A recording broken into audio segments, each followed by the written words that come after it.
الله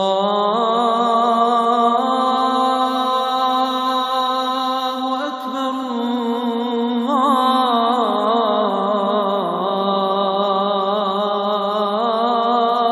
أكبر الله أكبر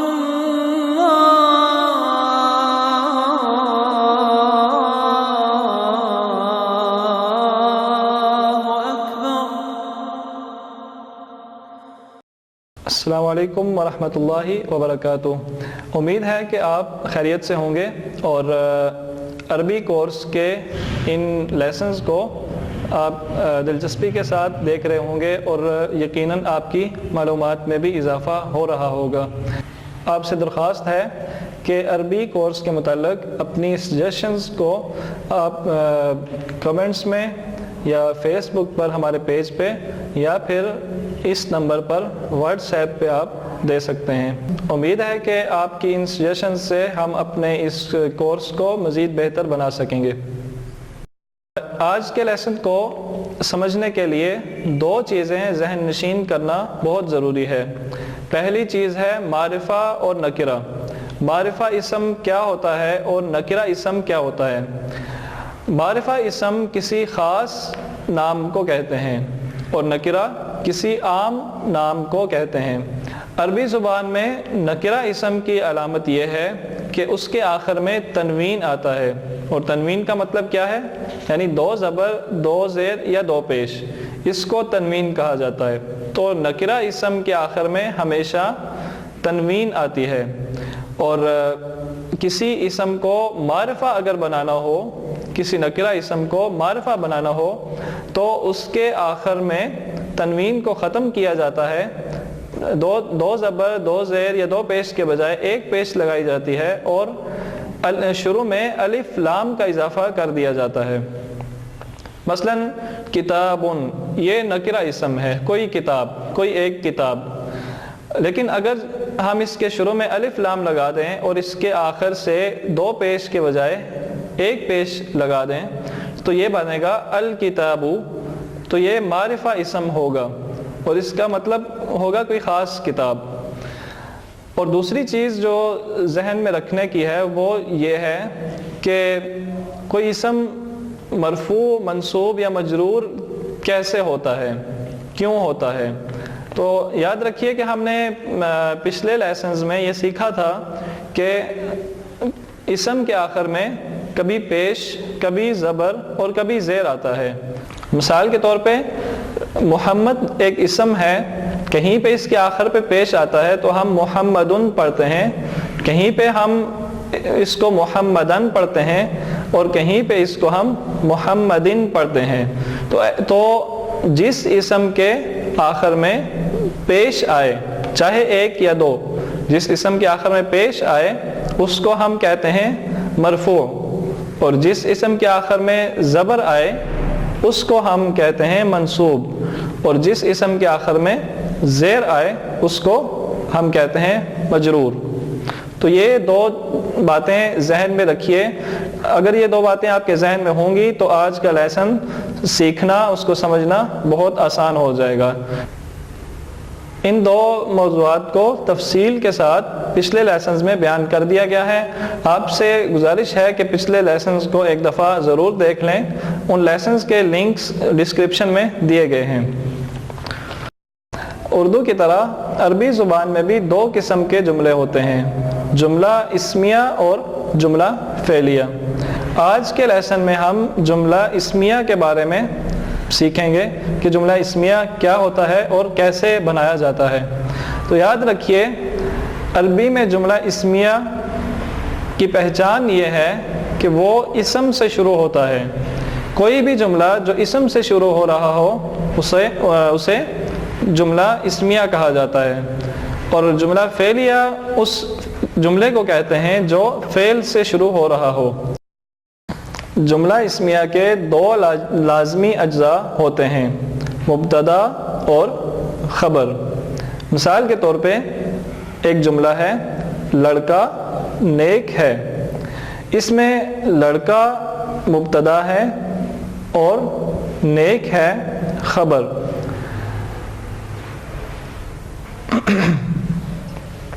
مبتدا کسے کہتے ہیں اور خبر کسے کہتے ہیں؟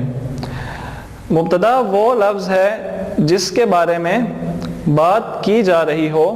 مثال کے طور پہ اس جملے میں لڑکے کے بارے میں بات کی جا رہی ہے تو لڑکا مبتدا ہوگا. اور مبتدا کے بارے میں جو بات کہی جا رہی ہو یا جو خبر دی جا رہی ہو اس کو ہم گرامر میں کہتے ہیں خبر. تو اس جملے میں لڑکے کے بارے میں یعنی لڑکا مبتدا ہے تو لڑکے کے بارے میں جو خبر دی جا رہی ہے وہ یہ ہے کہ لڑکا نیک ہے. نیک ہے اس جملے میں خبر ہوگا. اب ہم دیکھتے ہیں کہ اس جملے کی عربی کیسے بنائی جائے گی. لڑکے کو عربی میں کہتے ہیں ولدن اور نیک کو کہا جاتا ہے صالحن. ولدن صالحن. ان دو الفاظ کو کس طرح ترتیب دیا جائے یا ان دو الفاظ کو کس طرح ارینج کیا جائے کہ اس کا مطلب بن جائے لڑکا نیک ہے. سب سے پہلا کام یہ کرنا ہے کہ جو لفظ مبتدا ہے اس کو پہلے لے کے آنا ہے اور جو خبر ہے اس کو بعد میں رکھنا ہے. اس جملے میں ولدن مبتدا ہے تو اس کو ہم پہلے لے کے آئیں گے اور صالح خبر ہے تو اس کو بعد میں رکھیں گے. اور دوسرا کام یہ کرنا ہے کہ مبتدا کو معرفہ بنانا ہے کیونکہ مبتدا ہمیشہ معرفہ ہوتا ہے یعنی اس کے ساتھ الف لام لگائیں گے.